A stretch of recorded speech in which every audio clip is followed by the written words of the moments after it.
அனைவருக்கும் அன்பு வணக்கம். எமது ஊராட்சி ஒன்றிய தொடக்கப்பள்ளி குரால் நத்தத்தில் 5ஆம் வகுப்பு படிக்கின்ற மாணவ செல்வங்கள் தங்கள் பாடப்பகுதியில் வருகின்ற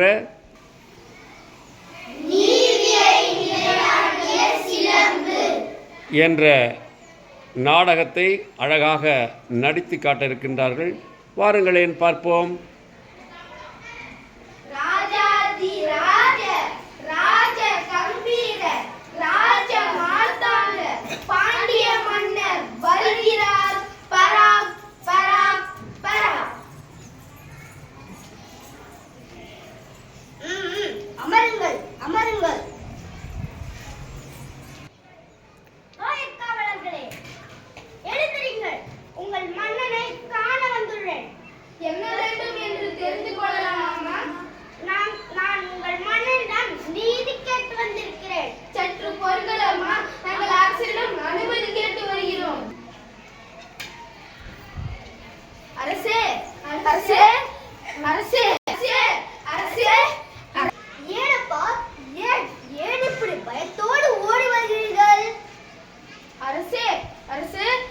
அரண்மனை வாயிலின் முன் அழுத கண்களோடு தலைவிழி கோலத்தோடு ஒரு பெண் வந்து நிற்கிறாள். அப்படியா? அந்த பெண்ணுக்கு என்ன பேரமோ தெரியவில்லையே. கேட்டீர்களா? கேட்டோம் அண்ணவால், கேட்டோம். அதை பற்றி உங்களிடம்தான் கூற வேண்டும் என்று சொல்கிறாள். அவள் உங்களிடம் நீதி கேட்டு வந்திருக்கிறாள். என்னிடமே நீதி கேட்டு வந்திருக்கிறாளா? சரி, அந்த பெண்ணை உள்ளே அனுப்பு. உத்தரவு மன்னா. அம்மா, உங்களை அரசர் அழைக்கிறார்.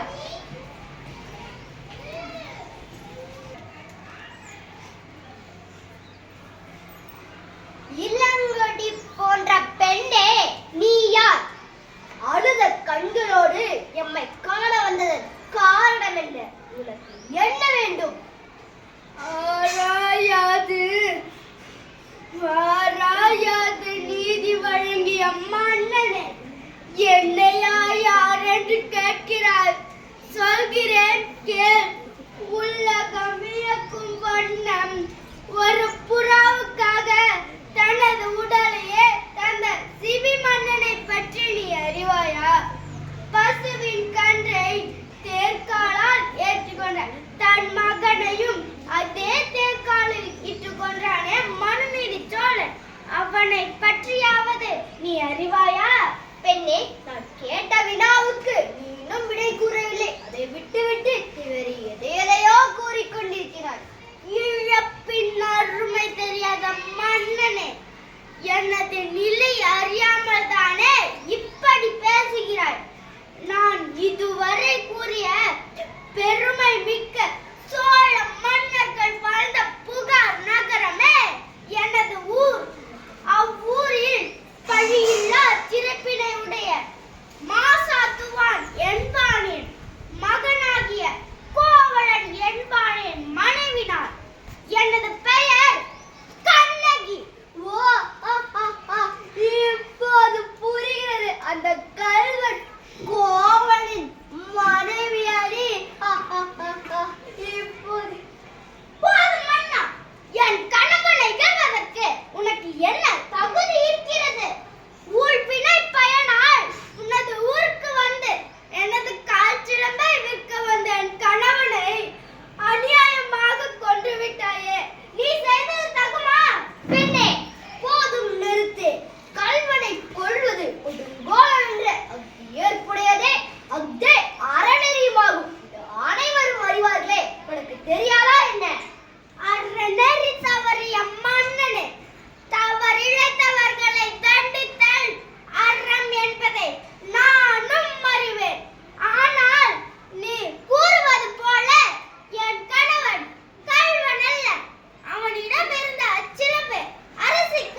செய்தேனே.